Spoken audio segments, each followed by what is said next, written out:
പിന്നെ ആൾക്കാർ സർക്കസ് കാണാൻ വരുമായിരുന്നു അന്നത്തെ കാലത്ത്.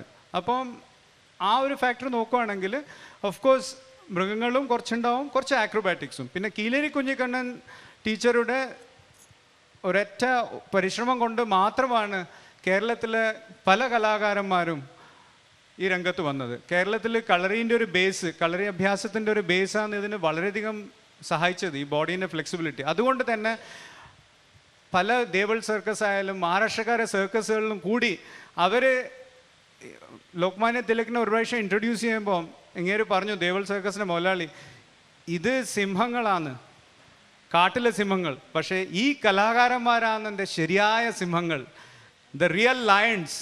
കാരണം ഇവർ ചെയ്യുന്ന ആക്രോബാറ്റിക്സ് കണ്ടിട്ട് ആൾക്കാർ അന്തം വിട്ടുപോകും. കാരണം അത്രയും എക്സ്ട്രാ ഓർഡിനറി സ്പെക്ടാക്കുലർ പെർഫോമൻസസ് ആയിരുന്നു ഇവർ അവതരിപ്പിച്ചത്. സ്ത്രീകൾ സർക്കസ് കമ്പനികളുടെ ഉടമയായിട്ടുള്ളത് നമ്മൾ അധികം കേൾക്കാത്തൊരു കഥയാണ്. എന്നാൽ പെർഫോമർ ആയിരിക്കുകയും അതോടൊപ്പം തന്നെ ഓണർ ആയിരിക്കുകയും ചെയ്തിട്ടുള്ള സംഭവങ്ങൾ ഉണ്ടായിട്ടുണ്ട്. സാർ ഒന്ന് വിശദീകരിക്കാമോ? ഒരു കാലഘട്ടത്തിൽ ഉള്ള അധിക സർക്കസ് കമ്പനികളും സാൻഡോ എന്ന് പറയുന്ന ഒരു പെർഫോമൻസ് എന്ന് വെച്ചാൽ ഒരു വെയ്റ്റ് ലിഫ്റ്റർ പെർഫോമൻസ് ഒരു പ്രധാന ഘടകമായിരുന്നു സർക്കസിൽ. ഇന്ന് നമ്മളിപ്പം ക്ലൗൺ എന്ന് പറയുന്ന ഒരു പ്രധാന ആസ്പെക്റ്റും അല്ല, സാൻഡോസും ആ കാലഘട്ടത്തിൽ സർക്കസിൻ്റെ ഒരു പ്രധാന ഒരു ഫാക്ടറായിരുന്നു. എന്നാൽ നിങ്ങൾ ഈ ചോദിച്ചല്ലോ, ഈ സ്ത്രീകൾ പെർഫോം ചെയ്യാത്ത ഐറ്റംസ്, ആണുങ്ങൾ ചെയ്യാത്ത കാര്യങ്ങളും സ്ത്രീകൾ ചെയ്തിട്ടുണ്ടോ? ചെയ്തിട്ടുണ്ട്. താരാഭായി എന്ന് പറയുന്ന ഒരു അപാര കലാകാരി ഒരു സാൻഡോ ആയിരുന്നു. ആ സ്ത്രീയുടെ അപാര ശക്തി കാണാൻ തന്നെ ആൾക്കാർ, ജനക്കൂട്ടം ആ സർക്കസ് കാണാൻ തന്നെ വന്ന് ഇരിക്കുമായിരുന്നു. കാരണം ഈ സ്ത്രീൻ്റെ അപാര പെർഫോമൻസും അപാര കഴിവുകളും, ഓരോ വെയിറ്റ് എടുത്തിട്ടും ഓരോ കാര്യങ്ങൾ സാധാരണ ആണുങ്ങൾക്ക് പോലും ചെയ്യാൻ പറ്റാത്ത കാര്യങ്ങൾ ഈ താരാഭായി എന്ന് പറയുന്ന കലാകാരി, ഒരു സർക്കസിൻ്റെ മുതലാളിയും കൂടിയായ താരാഭായി ചെയ്തിരുന്നു. അതിന് പുറമെ രുക്മാബായി, ഇങ്ങേരും കലാകാരിയായിരുന്നു. ഇങ്ങേര് ബർമയിൽ സർക്കസിനെ കൊണ്ടുപോയിരുന്നു, പിന്നെ തിരിച്ചു വന്നു. അപ്പോൾ അങ്ങനെ പല സ്ഥലത്തുമായിട്ട് ഇങ്ങേരും ഒരു സർക്കസ് നടത്തിയിരുന്നു. അപ്പോൾ അങ്ങനെ സ്ത്രീകൾ സർക്കസ് കലാകാരന്മാരായി എന്നിട്ട് മുതലാളിമാരായ സാഹചര്യവും ഉണ്ടായിട്ടുണ്ട്. അതിനി ഭാവിയിൽ ഉണ്ടാവുമോ എന്നുള്ളൊരു ചോദ്യമാണ്. അത് ഉണ്ടാവാൻ നല്ലതല്ല. ഇങ്ങനെ കഷ്ടപ്പെടുന്ന അതൊക്കെ ആ സിനിമയിൽ നന്നായിട്ട് കാണിക്കുന്നുണ്ട്. അത് സർക്കസിനെ മാത്രമായിട്ട് കാണാവുന്നത് തികച്ചും തെറ്റാണ്. സിനിമയിൽ അതങ്ങനെ കണ്ടുകൊണ്ട് ഒരുപാട് ആൾക്കാർ തെറ്റിദ്ധരിക്കും. നേരെ മറിച്ച് ഇവിടെ ഇപ്പോൾ നിങ്ങൾ കാണുന്ന കലാകാരന്മാരെ കണ്ടാൽ തന്നെ അത് അതിൻ്റെ തെളിവാണെന്ന് വെച്ചാൽ അവർ വളരെ സന്തുഷ്ടമാണ്, അവർ നല്ല ആരോഗ്യമാണ്, അവർക്ക് വലിയൊരു വിഷമോ അല്ലെങ്കിൽ അങ്ങനത്തെ ഒരു അവരെ നമ്മൾ നിർബന്ധിച്ചിട്ടൊന്നല്ല അവർ ഇവിടെ ഉള്ളത്. അവർക്ക് സന്തോഷവും സുഖവും കിട്ടുന്നതുകൊണ്ട് തന്നെയാണ് വിദേശ രാജ്യങ്ങളിൽ നിന്ന് പോലും അവരിങ്ങോട്ട് വരുന്നത്. റിട്ടയർമെൻറ്റ് ഏജ് ഉണ്ടോ? സർക്കസിൽ നിന്ന് വിരമിക്കാനൊരു പ്രായം അങ്ങനെയുണ്ടോ? അങ്ങനെ ഇപ്പോൾ നോക്കുകയാണെങ്കിൽ 70-75 വയസ്സ് വരെ പെർഫോം ചെയ്ത ആർട്ടിസ്റ്റ് ഉണ്ട്. പിന്നെ വേലാണ്ടി ദാമോട്ട് എന്ന് പറയുന്ന തലശ്ശേരിയിൽ അങ്ങേര് ഒരു 75-78 വയസ്സ് വരെ പെർഫോം ചെയ്തിട്ടുണ്ട്. എന്നുവെച്ചാൽ അത്രയും ഫിസിക്കലി ഫിറ്റ് ആയിരുന്നു. പിന്നെ പൊതുവേ ഒരു 55-60 ആകുമ്പം അധിക ആർട്ടിസ്റ്റും റിട്ടയർ ചെയ്ത് പിന്നെ ട്രെയിനേഴ്സ് ആവും. കാരണം അവർക്കത് ഇങ്ങനെ എക്സ്പീരിയൻസ്ഡ് ആയിട്ടുള്ള ട്രെയിനേഴ്സിനാണ് കൂടുതൽ സ്കോപ്പ് മറ്റ് ഇതിൽ പോകാൻ, അതോ അവർ ആ ഒരു ട്രൂപ്പിൽ തന്നെ നിന്നായിരിക്കോ ട്രെയിൻ ചെയ്യുക? അല്ല, അങ്ങനെ ആവണമെന്നില്ലല്ലോ. ഫോർ എക്സാമ്പിൾ ഇതിപ്പം ദാസേട്ടൻ എന്ന് പറയുന്നത് ജെമിനി സർക്കസിൽ പല അവിശ്വസനീയമായ ഇനങ്ങൾ അവതരിപ്പിച്ചിട്ടുണ്ട് ഗ്ലോബിൽ. ഇന്നത് നടക്കുന്നില്ല, ഐറ്റം ചെയ്യാനുള്ള പെർഫോമൻസ് തന്നെ ഇല്ല എന്ന് പറയാം. അത്രയും ഡേഞ്ചറസും അത്രയും വിശ്വസിക്കാൻ പറ്റാത്ത ആക്രോബാറ്റിക് ഇനങ്ങൾ ഇങ്ങനെ അവതരിപ്പിച്ചിരുന്നു ജെമിനി സർക്കസിൽ. അതിപ്പം ആ ഒരു എക്സ്പീരിയൻസിൻ്റെ മികവ് കൊണ്ട് അവർക്ക് ഓഫ് കോഴ്സ് ഇന്ന് കുറേ ആൾക്കാരെ ട്രെയിൻ ചെയ്ത് കൊണ്ടുവരാൻ പറ്റുന്നുണ്ട്. എന്നുവെച്ചാൽ ഞാൻ ആദ്യം പറഞ്ഞ പോലെ തിളങ്ങുന്ന താരങ്ങൾ തന്നെയാണ് ഏറ്റവും നല്ല ട്രെയിനേഴ്സ് ആവുന്നതും. കാരണം അവർക്കറിയാം ഏത് വിധത്തിൽ പെർഫോമൻസ് എത്രത്തോളം നന്നാക്കിയെടുക്കാൻ പറ്റും. അതുകൊണ്ട് തന്നെ അവർ നല്ലപോലെ കുട്ടികളെ ട്രെയിൻ ചെയ്ത് കൊണ്ടുവരാൻ പറ്റുന്നുണ്ട്. യോഗ മസ്റ്റ് ആക്കിയിട്ടുണ്ട്, ഒരവർ യോഗ ഉണ്ടാവും. അതുപോലെ നമ്മുടെ സർക്കസിൻ്റെ ഏതെങ്കിലും ആസ്പെക്ട്സ് പഠനത്തിൻ്റെ ഭാഗമായി കൊണ്ടുവരാൻ സാധിക്കുമോ?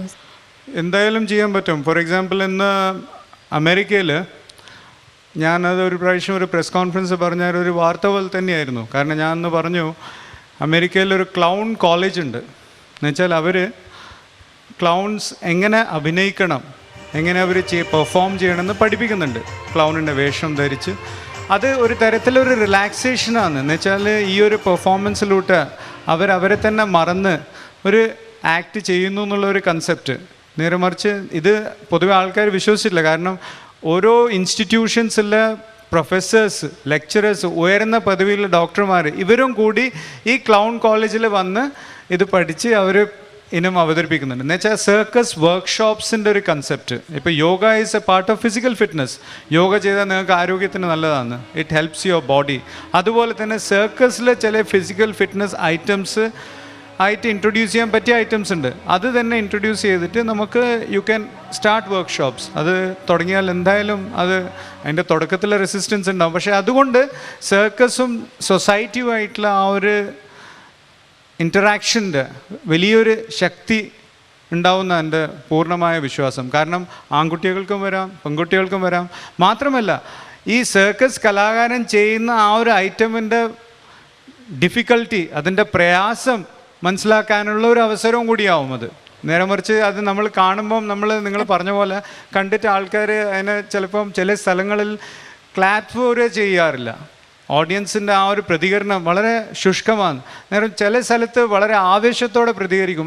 അതിൻ്റെ വ്യത്യാസം മനസ്സിലാക്കാൻ ഒരു അവസരം കിട്ടും കുട്ടികൾക്ക്. എന്ന് വെച്ചാൽ വർക്ക്ഷോപ്പിൽ അവർ വന്ന് കണ്ടു, ഈ കുട്ടി ചെയ്യുന്ന ഇത്രയും പ്രയാസമായിട്ടുള്ളത് സാധാരണമായിട്ട് ചെയ്യാൻ പറ്റുന്നതല്ല. ഫോർ എക്സാമ്പിൾ ഈ സീതു അവതരിപ്പിക്കുന്ന 5 റോളറിലുള്ള ബാലൻസ് വളരെ ടഫ്. എന്നോടൊരു ഫ്രണ്ട് ചോദിച്ചത് എൻ്റെ മുകളിൽ മാഗ്നറ്റ് ആറ്റം ഉണ്ടോ, ഇതിങ്ങനെ നിൽക്കുന്നത്. കാരണം അത്രയും പ്രാക്ടീസും കോൺസെൻട്രേഷനും ഇതിൽ പോകുന്നതുകൊണ്ട് തന്നെയാണ് അവർ ഇത്രയും ഭംഗിയായിട്ട് പെർഫോം ചെയ്യുന്നത്. ഇപ്പം റിംഗ് ബാലൻസ് ഈ കുട്ടി മന്ദിര അവതരിപ്പിക്കുന്നത് വളരെ ഒരു ഹൈറ്റിൽ ഈ കുട്ടിയെ അവതരിപ്പിക്കുന്നുണ്ട്. അത് ആ ചെയ്യുന്ന ആക്രോബാറ്റിക്സ് വളരെ അധികം പ്രാക്ടീസ് ചെയ്തിട്ടാണ് അവർക്ക് ആ പെർഫോമൻസ് കിട്ടിയത്. നേരെ മറിച്ച് റിസ്ക് അല്ലാത്ത ഫ്ലോർ ഐറ്റംസ് ഇപ്പം വർക്ക്ഷോപ്പിലൂടെ സർക്കസ് കമ്പനികളാകെ സൊസൈറ്റിയിൽ കൊണ്ടുവരികയാണെങ്കിൽ എന്തായാലും തുടക്കത്തിലൊരു മടിയുണ്ടാവും. പക്ഷേ അതിനൊരു സിനിമക്കാരെ സഹായത്തോടെയോ അല്ലെങ്കിൽ ആൾക്കാരെ ഇതുകൂടെ നമുക്ക് അത് ഗ്ലാമറൈസ് ചെയ്ത് കൊണ്ടുവന്നാൽ എന്തായാലും ആൾക്കാർ വന്ന് ആ വർക്ക്ഷോപ്പിൽ പങ്കെടുക്കും. അപ്പോൾ അത് തന്നെ ആൾക്കാർക്ക് ഒരു ഫിസിക്കൽ ഫിറ്റ്നസിൻ്റെ ഒരു ഭാഗമായി കണക്കാക്കി സർക്കസിനെ ജീവിതത്തിൻ്റെ ഒരു ഭാഗമാക്കി തന്നെ നമുക്ക് മാറ്റാൻ പറ്റും.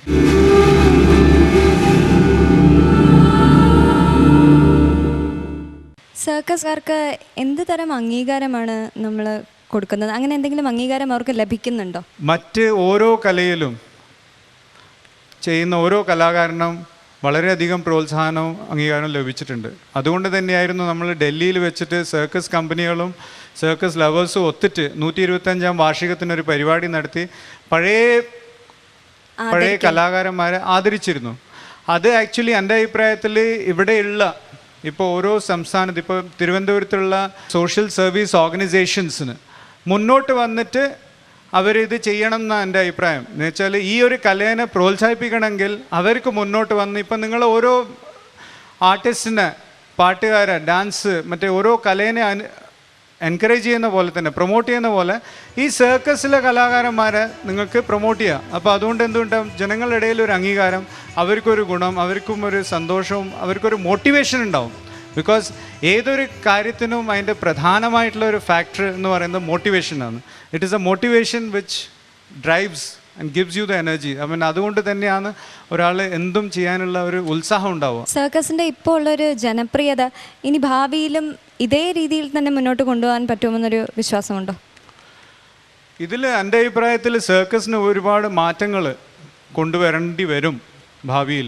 അത് നിലനിൽക്കണമെങ്കിൽ ഇതിൻ്റെ കാലത്തിനനുസരിച്ചുള്ള മാറ്റങ്ങൾ നമ്മൾ എന്തായാലും കൊണ്ടുവരേണ്ടി വരും. കാരണം ഒരു കാലഘട്ടത്തിൽ ഇതിന് മോണോപ്പൊളി ആയിരുന്നു. ഇന്നിപ്പം ഇതിൻ്റെ മോണോപ്പൊളി ഒരു 70% എൻ്റർടൈൻമെൻറ്റ് ഇൻഡസ്ട്രീൻ്റെ ഷെയർ ഇപ്പോൾ ഉള്ളത് ടെലിവിഷൻ ഇൻഡസ്ട്രിയിലാണ്. അതിൻ്റെ ബാക്കി വരുന്ന 30%-ത്തിലൊരു ചെറിയൊരു ശതമാനമാണ് ഡ്രാമ, സർക്കസ് എന്നീ വ്യവസായങ്ങൾക്കുള്ളത്. അപ്പോൾ ഈ വ്യവസായങ്ങളിൽ ഇപ്പം ഈ ഗ്രേറ്റ് ബോംബെ സർക്കസ് റഷ്യൻ ആർട്ടിസ്റ്റിനെ കൊണ്ടുവന്ന് കുറേ ഇന്നോവേഷൻസ് കൊണ്ടുവന്നു. അതുപോലെ പല ഇന്ത്യൻ ആർട്ടിസ്റ്റിനെ കൊണ്ട് റഷ്യൻ ഐറ്റംസ് പ്രാക്ടീസ് ചെയ്യിച്ച് പുതിയ ഇനങ്ങൾ കൊണ്ടുവന്നു. അതുപോലെ തന്നെ നമ്മൾ ഓരോ ഷോ കൊണ്ടുവരുമ്പോഴും ചുരുങ്ങിയതൊരു 5-10 പുതിയ ഇനങ്ങളും പുതിയ ക്ലൗൺ ഐറ്റംസും ഒക്കെ കൊണ്ടുവന്നാൽ ഈ സർക്കസിൽ മൊത്തമായിട്ടുള്ള അതിൻ്റെ ആ ഒരു കാഴ്ചപ്പാടെ മാറാൻ ഒരു സാഹചര്യം കിട്ടും. കാരണം സർക്കസ് മൃഗങ്ങൾ ഇല്ലാതെ തന്നെ വിജയിപ്പിച്ച സർക്കസ് കമ്പനികളുണ്ട്. കാനഡയിൽ സർക് ഡേ സൊലൈൽ എന്ന് പറയുന്ന കമ്പനിയിൽ ഒരൊറ്റ മൃഗവും ഇല്ല. പക്ഷേ ഇന്ന് അത് ലോകത്തിൽ തന്നെ ഒരു എൻ്റർടൈൻമെൻറ്റിൽ ഒരു ഇതിഹാസം രചിച്ചിരിക്കുകയാണ്. കാരണം അത്രയും ആകർഷണീയമായ ആക്രോബാറ്റിക് ഇനങ്ങളും അത്രയും ആകർഷണീയമായ ക്ലൗൺ ആക്ട്സും ഒക്കെയാണ് അതിൽ കാണിക്കുന്നത്. അതിൻ്റെ പ്രസൻറ്റേഷൻ അത്രയും ഭയങ്കരമാണ്. അതുകൊണ്ട് ആ ഒരു നിലവാരം മനസ്സിൽ കണ്ട് ഇവിടുത്തെ സർക്കസ് കമ്പനികൾ എന്തായാലും കുറേ മാറ്റങ്ങൾ നമുക്ക് കൊണ്ടുവരാൻ പറ്റും. ഇനിയും കാലത്തിനനുസരിച്ച് നമ്മൾ കുറേയും കൂടി മാറ്റങ്ങൾ കൊണ്ടുവരാണെങ്കിൽ ഡെഫിനറ്റായിട്ട് സർക്കസിന് അതിൻ്റെതായ ഒരു ഓഡിയൻസ് ഉണ്ടാവും. അതിനെയൊക്കെ എങ്ങനെയാണ് നമുക്ക് തരണം ചെയ്യാൻ പറ്റുന്നത്? അവരെങ്ങനെ നമുക്ക് മുന്നോട്ട് കൊണ്ടുവരാം? ഇതിൽ എനിക്ക് പ്രധാനമായിട്ട് തോന്നുന്നത് സർക്കസിന് ആ ഒരു ഗ്ലാമർ ഉള്ളത് നമ്മൾ വീണ്ടും തിരിച്ചു കൊണ്ടുവരേണ്ടി വരും. ഇതൊരു കലയാണ്. ഈ കലയെ നമ്മൾ നശിപ്പിക്കാൻ സമ്മതിക്കരുത്. എന്ത് തന്നെയായാലും circus is part of a heritage. We should not ഒരു കാലത്തും ആ സർക്കസിനെ നശിച്ചു പോകാൻ നമ്മൾ സമ്മതിക്കരുത്. നമ്മൾ അതിന് വേണ്ട ഏതെല്ലാം വിധത്തിൽ സിനിമക്കാരെ സഹായം തേടണം, സിനിമക്കാരും മീഡിയക്കാരെ സഹായം തേടണം, സൊസൈറ്റീൻ്റെ ഒരു സഹായവും. ആ ഒരു ഇത് വന്നു കഴിഞ്ഞാൽ അതിൻ്റെ പൊതുവെയുള്ള ആ കാഴ്ചപ്പാടിനെ മാറും. അപ്പം ഓഫ് കോഴ്സ് ചെറുപ്പക്കാർ ഈ കുട്ടി പറഞ്ഞ പോലെ ആ റെസ്ട്രിക്ഷൻസ് എല്ലാം മാറി അവരെ ആറ്റിറ്റ്യൂഡ് മാറും. ഉസ്ബെക്കിസ്ഥാനിലെ സർക്കസിലെ ആർട്ടിസ്റ്റ് പറഞ്ഞൊരു സംഭവമാണ്, അത് ഈ ഒരു കോണ്ടെക്സ്റ്റിൽ വളരെ റെലവൻ്റ് ആണ്.